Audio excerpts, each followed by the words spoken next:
ভূঁইয়া পরিবার বাংলাদেশের রাজনৈতিক ও সামাজিক ইতিহাসে এক মর্যাদাপূর্ণ নাম। একটি পরিবার যার শিকড় শতবর্ষ পিছনে গিয়ে মিশে আছে ব্রিটিশ ও পাকিস্তান শাসনের সময়ের সাথে।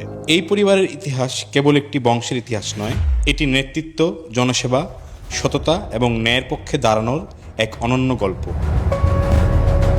মর্যাদা, নেতৃত্ব এবং প্রভাবে তখন থেকেই এলাকার মানুষের কাছে সুপরিচিত ছিল।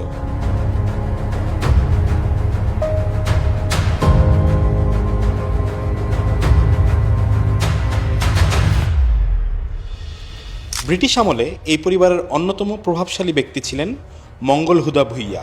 তিনি ছিলেন একজন স্বনামধন্য ও সম্মানিত ব্যক্তি। মঙ্গল হুদা ভূঁইয়া ও তার 3 ভাই, এই 4 ভাইয়ের পরিবার ব্রিটিশ আমল থেকেই বিপুল ভূসম্পত্তির মালিক ছিলেন। এই পরিবারের সামাজিক মর্যাদা, নেতৃত্ব এবং প্রভাব তখন থেকেই এলাকার মানুষের কাছে সুপরিচিত ছিল। মঙ্গল হুদা ভূঁইয়ার 4 সন্তানের মধ্যে বড় ছিলেন মিয়াজান ভূঁইয়া আর সর্বকনিষ্ঠ ছিলেন এলাহি বক্স ভূঁইয়া। তারা পারিবারিক পাট ব্যবসার সাথে সক্রিয়ভাবে জড়িত ছিলেন। পাট ব্যবসায় সততা, পরিশ্রম ও ঐতিহ্যের কারণে এলাকাবাসী তাদের সম্মান ও শ্রদ্ধার সাথে ডাকত মিয়াজান ব্যাপারী। এই নাম শুধু একটি সম্বোধন নয়, বরং ছিল আস্থা ও সম্মানের প্রতীক। এলাহি বক্স ভূঁইয়ার 6 সন্তান ছিল। তাদের মধ্যে বড় সন্তান ছিলেন গুলবক্স ভূঁইয়া, যিনি পরবর্তীতে বাংলাদেশের ব্যবসা বাণিজ্যের ইতিহাসে এক উজ্জ্বল নাম হয়ে ওঠেন। বাংলাদেশের ইতিহাসে কিছু নাম আছে যারা শুধু মানুষ নন, বরং একটি ঐতিহ্য, একটি দর্শন এবং দায়বদ্ধতার প্রতীক। গুলবক্স ভূঁইয়া তেমনই এক নাম। রূপগঞ্জের মাটিতে যার শিকড় আর যার দৃষ্টিভঙ্গি ছুঁয়েছিল সমগ্র বাংলার শিল্প ও বাণিজ্য জগৎ। শুধু বাংলাদেশেই নয়, বিশ্বের বিভিন্ন বিশ্ববিদ্যালয়, এমনকি কানাডার বিখ্যাত ম্যাকগিল ইউনিভার্সিটিতেও তাকে নিয়ে গবেষণা ও পাঠদান করা হয়। শুধু বিদেশি বিশ্ববিদ্যালয় না, বরং বাংলাদেশের বিভিন্ন বিশ্ববিদ্যালয়েও এদেশের ব্যবসায়িক সমৃদ্ধি ও গোড়াপত্তনের ইতিহাস পড়ানোর সময়ে গুরুত্ব দেওয়া হয় গুলবক্স ভূঁইয়া ও তাদের উত্তরসূরিদের। বাংলাদেশের ইতিহাসে যে 22টি প্রখ্যাত বণিক পরিবার রয়েছে, গুলবক্স ভূঁইয়া তাদের একজন।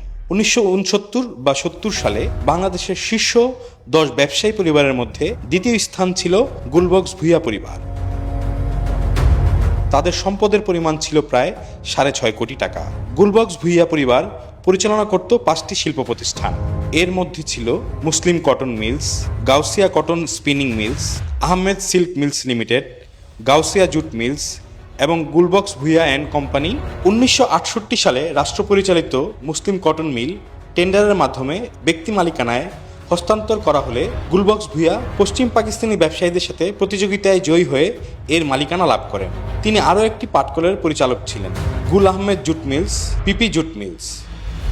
ভূঁইয়া পরিবার শুধু ব্যবসাতেই নয়, রাজনীতি ও সমাজসেবাতেও গুরুত্বপূর্ণ ভূমিকা রেখেছে। রূপগঞ্জে শিক্ষা প্রতিষ্ঠান, ধর্মীয় প্রতিষ্ঠান এবং বিভিন্ন উন্নয়নমূলক কাজে এই পরিবারের অবদান রয়েছে। বিশেষ করে শিক্ষার প্রসারে অকাতরে দান করেছেন। রূপগঞ্জের ঐতিহ্যবাহী মুরাপাড়া কলেজ, যেটা একসময় জমিদার বাড়ি হিসেবে পরিচিত ছিল, 1966 সালে জমিটি দান করা হলে সেখানে প্রতিষ্ঠাতা হিসেবে গুলবক্স ভূঁইয়া ডিগ্রি কলেজ নামকরণ করা হয়। পরবর্তীতে নাম পরিবর্তন করা হয় মুরাপাড়া ডিগ্রি কলেজ। প্রাচীন স্থাপত্য শৈলী ও কলেজের ইট পাথরে রয়েছে প্রাচীন নিদর্শন। শীতলক্ষার পাড়ের এই কলেজ দেখতে এখনো মানুষ ভিড় করে দূর দূরান্ত হতে। এই ভূঁইয়া পরিবারের হাত ধরে নির্মিত হয় শহীদুন্নেসা পাইলট উচ্চ বালিকা বিদ্যালয়।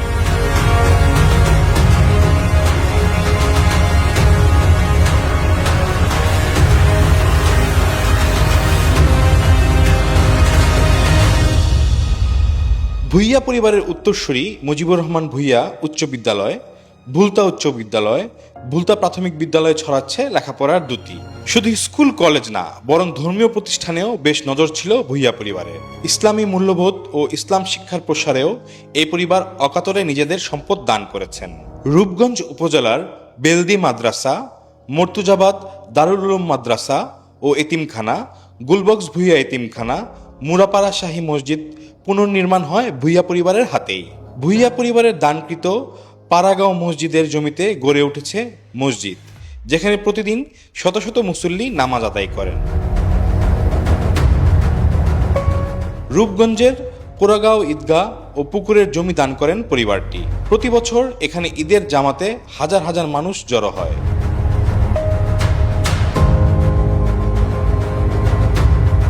স্বাস্থ্যসেবাকেও এগিয়ে নিতে ভুলতা সহকারী হাসপাতালের জন্য জমি দান করেন ভূঁইয়া পরিবার। নাগরিক সমস্যা রোধে ভুলতা ইউনিয়ন পরিষদ স্থাপনের জমিও দিয়েছেন তারা।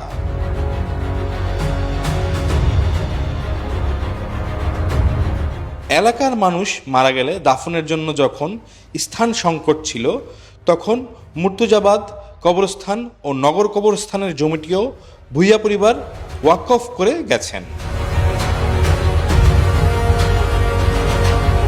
এলাকার গ্যাসের সংকট দূর করার জন্য মুর্তজাবাদ গ্যাস ফিল্ডের জমিটি দিয়েছেন।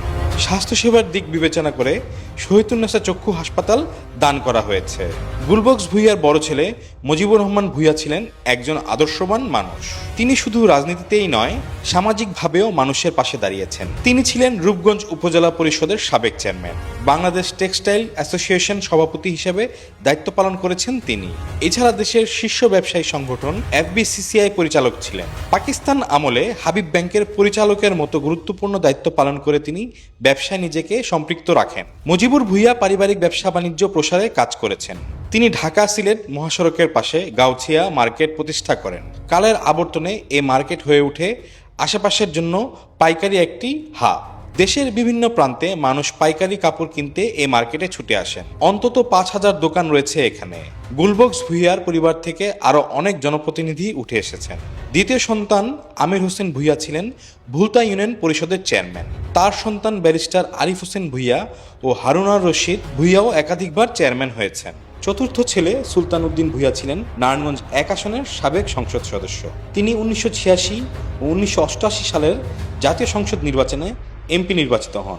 তিনি আরও ছিলেন নারায়ণগঞ্জ ক্লাব লিমিটেডের সভাপতি, বাংলাদেশ ইয়ান মার্চেন্ট অ্যাসোসিয়েশনের সভাপতি, Narayanganj chamber of commerce and ইন্ডাস্ট্রির সভাপতি। গুলবক্স ভূঁইয়ার আরও 3 ছেলে সোবহান উদ্দিন ভূঁইয়া, রফিক উদ্দিন ভূঁইয়া ও শফিক উদ্দিন ভূঁইয়া সামাজিক নানা কাজে জড়িত ছিলেন। এই বংশের বর্তমান প্রজন্মের অন্যতম প্রতিনিধি হলেন মুস্তাফিজুর রহমান ভূঁইয়া দীপু। তিনি গুলবক্স ভূঁইয়ার নাতি এবং মুজিবুর রহমান ভূঁইয়ার সন্তান। পরিবারের ধারাবাহিকতায় মাত্র 17 বছর বয়সেই ব্যবসা বাণিজ্য জড়িয়ে যান দীপু ভূঁইয়া। তিনি দেশের অন্যতম ভবন নির্মাণ প্রতিষ্ঠান গাউসিয়া ডেভেলপার্স প্রতিষ্ঠা করে রাজধানী সহ বিভিন্ন স্থানে শতাধিক স্থাপনা করেছেন। তিনি নির্মাণ প্রতিষ্ঠানের সংগঠন রিয়েল এস্টেট ক্লাবের সভাপতি। দেশের অন্যতম বাণিজ্য নগরী নারায়ণগঞ্জ চেম্বার অফ কমার্সের সভাপতি হিসেবে দীপুকে বসানো হয়েছে। বিএনপির রাজনীতিতে অনবদ্য দীপু ভূঁইয়া যুবক বয়সেই দায়িত্ব পালন করেছেন কেন্দ্রীয় যুবদলের অর্থ বিষয়ক সম্পাদকের। পরবর্তীতে তিনি বিএনপির কেন্দ্রীয় নির্বাহী কমিটির সদস্য ও নারায়ণগঞ্জ জেলা বিএনপির যুগ্ম আহ্বায়ক হয়েছেন। রাজনৈতিক এ পথ চালায় আন্দোলন সংগ্রামে যেমন ছিলেন সম্মুখ যোদ্ধা, তেমনি এলাকাবাসীর সঙ্গে নিবিড় সম্পর্কের প্রতিদান স্বরূপ সংসদ নির্বাচনে বিপুল ভোটে জয়ী করে আস্থা আর ভালোবাসা দেখিয়েছেন। ভূঁইয়া পরিবার পেল জনপ্রতিনিধি হিসেবে আরেক কণ্ঠস্বর আর পারিবারিক ঐতিহ্য রক্ষার ধারক বাহক। শুধু রাজনৈতিক নেতা হিসেবেই নয়, একজন মানবিক, দূরদর্শী ও জনবান্ধব মানুষ হিসেবেও এলাকায় ব্যাপকভাবে জনপ্রিয়। দীপু ভূঁইয়ার 2 ছেলে সন্তান, একজন শানি মুয়ামেন ভূঁইয়া ও অপরজন মিকাইলুর রহমান ভূঁইয়া। দুজনই দেশের বাইরে লেখাপড়া করছেন। তারা সুশিক্ষিত, মার্জিত এবং মানবিক গুণসম্পন্ন। তাদের মধ্যে ফুটে উঠেছে ভূঁইয়া পরিবারের ঐতিহ্য, নীতি ও মূল্যবোধ। মঙ্গল হুদা ভূঁইয়া থেকে এই 6 প্রজন্ম এলাহি বক্স ভূঁইয়া, গুলবক্স ভূঁইয়া, মুজিবুর রহমান ভূঁইয়া, দীপু ভূঁইয়া ও তার 2 ছেলে বাংলাদেশের সামাজিক, রাজনৈতিক ও শিক্ষা ক্ষেত্রে এক শক্তিশালী উত্তরাধিকার তৈরি করেছেন, যা আজও রূপগঞ্জবাসীর গর্ব এবং ভবিষ্যৎ প্রজন্মের অনুপ্রেরণা।